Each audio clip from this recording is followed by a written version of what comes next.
Halo, Assalamualaikum warahmatullahi wabarakatuh. Ada program Express Entry berdasarkan kategori.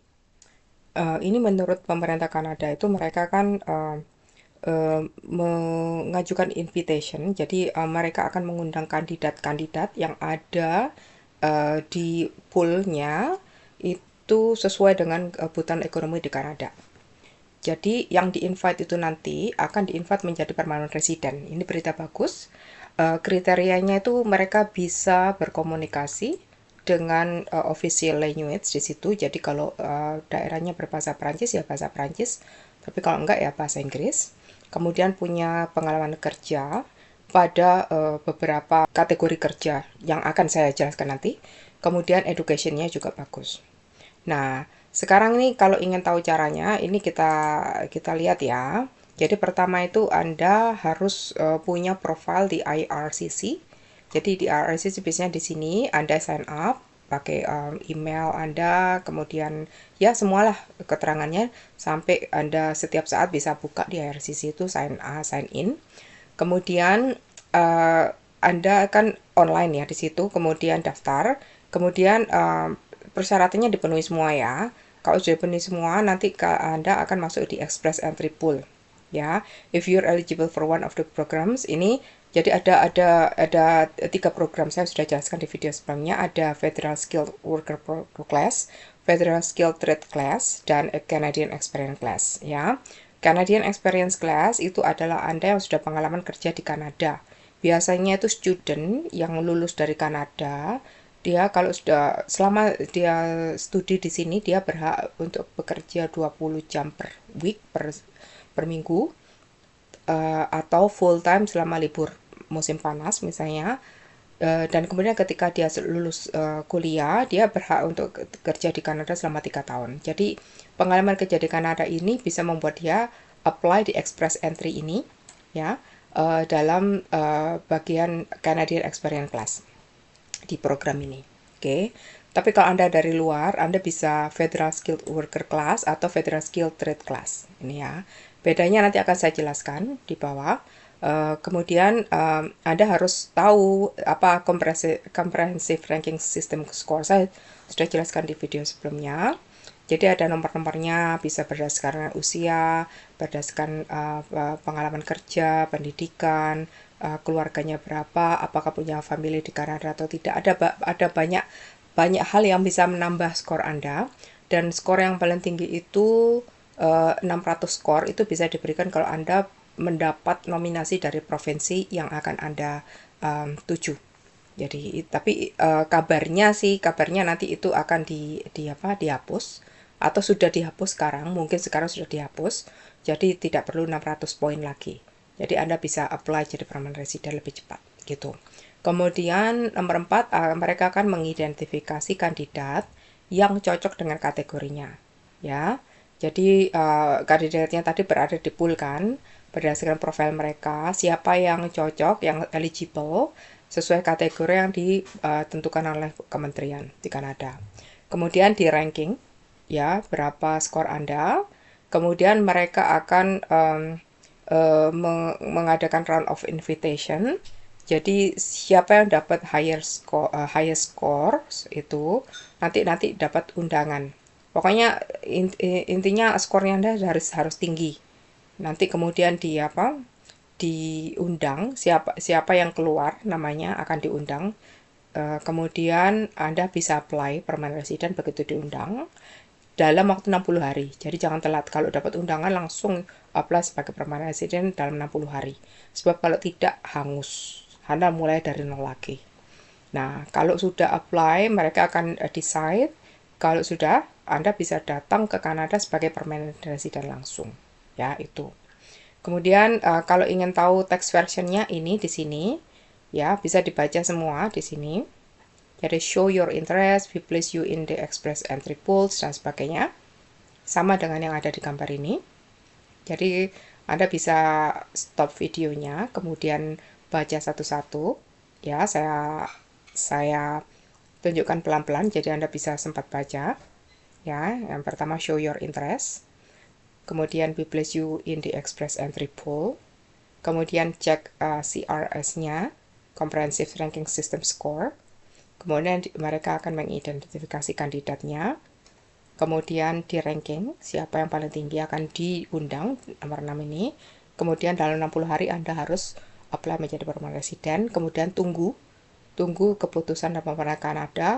Begitu Anda dapat permanent resident, Anda siap berangkat ke Kanada.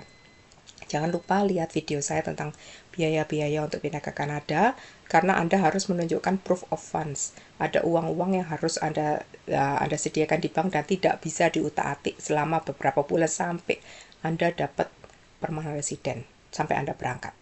Itu tujuannya apa? Biar pemerintah Kanada memastikan Anda yang diundang itu tidak sampai minta-minta di sini. Itu ya. Nah, ini ada 6 kategori. Jadi kalau Anda bisa berbahasa Prancis, pakai kategori pertama. Kalau yang kedua ini kategori untuk kesehatan. Kemudian yang ketiga itu untuk STEM, Science, Technology, Engineering, and Math. Kemudian keempat itu Trade Occupation, nanti kita lihat apa bedanya dengan Skill Worker. Yang kelima itu Agriculture and Agri-Food Occupation dan Education Occupation. Ya. Kemudian mereka akan bagaimana mereka memberikan kategori-kategori ini dijelaskan karena mereka tergantung dari kebutuhan, ya. Kemudian siapa yang eligible itu minimum, ya. Anda sudah memenuhi minimum kriteria for express entry. Ya, jadi dibaca lagi. Lihat ada video sebelumnya saya jelaskan tentang express entry. Ada video yang lebih panjang lagi. Bisa dilihat lah, ada banyak video yang sudah saya upload. Jadi Anda eligible di situ.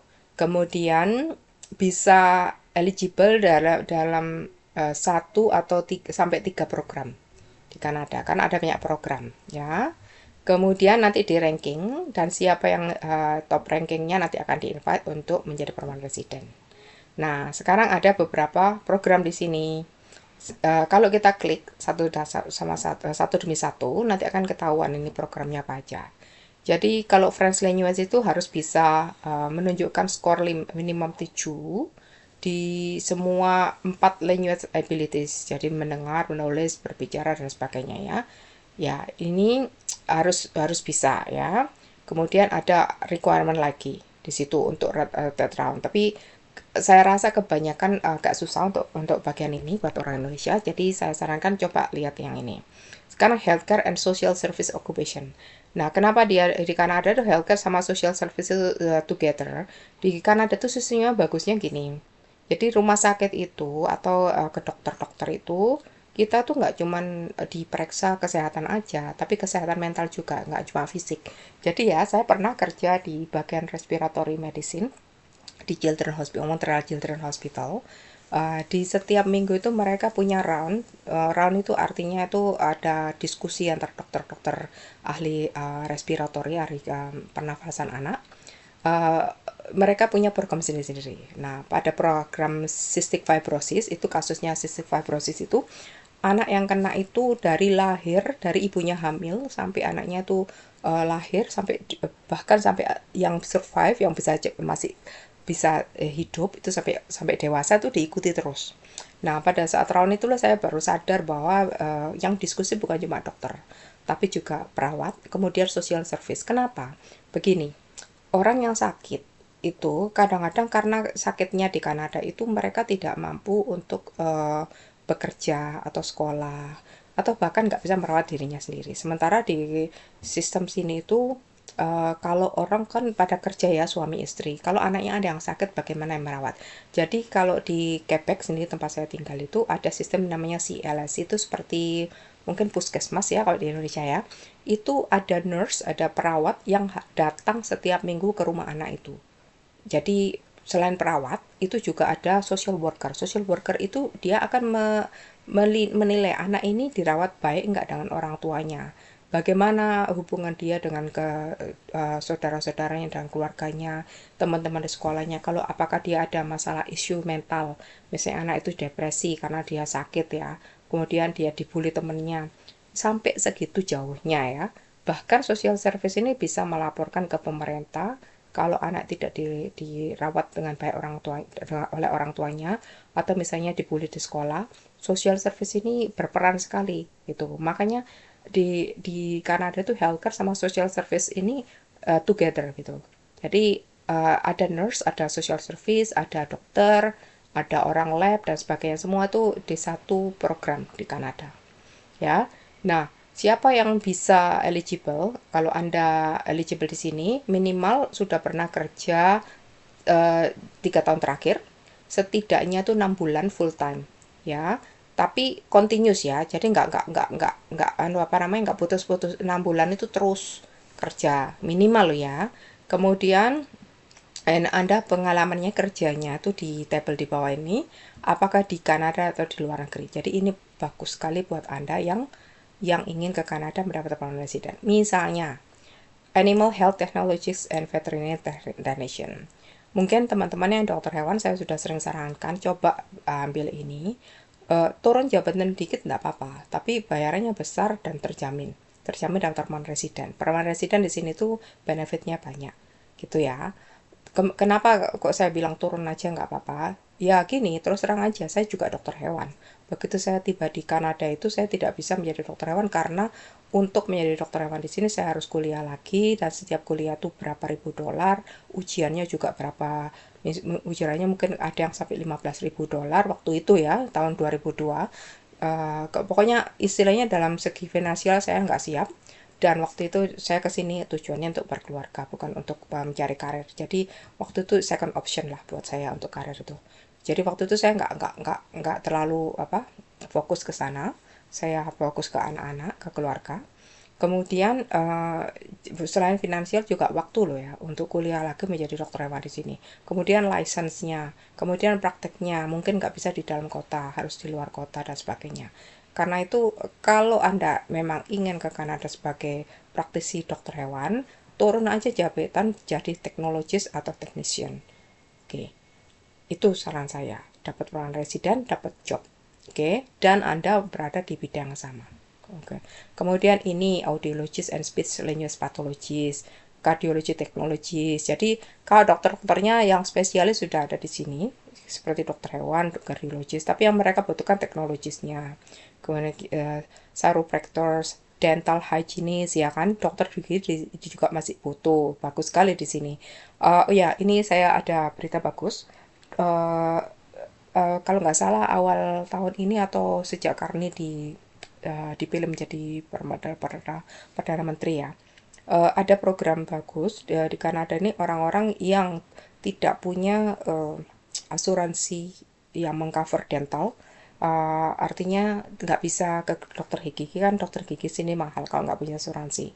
Nah, sekarang bisa di cover sama Medicare. Jadi orang Kanada dapat perawatan gigi gratis. Mungkin karena itu mereka butuh dentis banyak. Karena untuk mengcover seluruh warga di Kanada kan butuh dentisnya banyak. Jadi coba deh teman-teman yang dokter gigi di Indonesia coba aja apply. Ini bagus sekali dan dentis di sini tuh bayarnya sangat-sangat tinggi. Oke, nanti kalau ada yang sudah berhasil kasih tahu saya di komen ya. Oke, nanti silakan main ke Montreal ketemuan. Oke.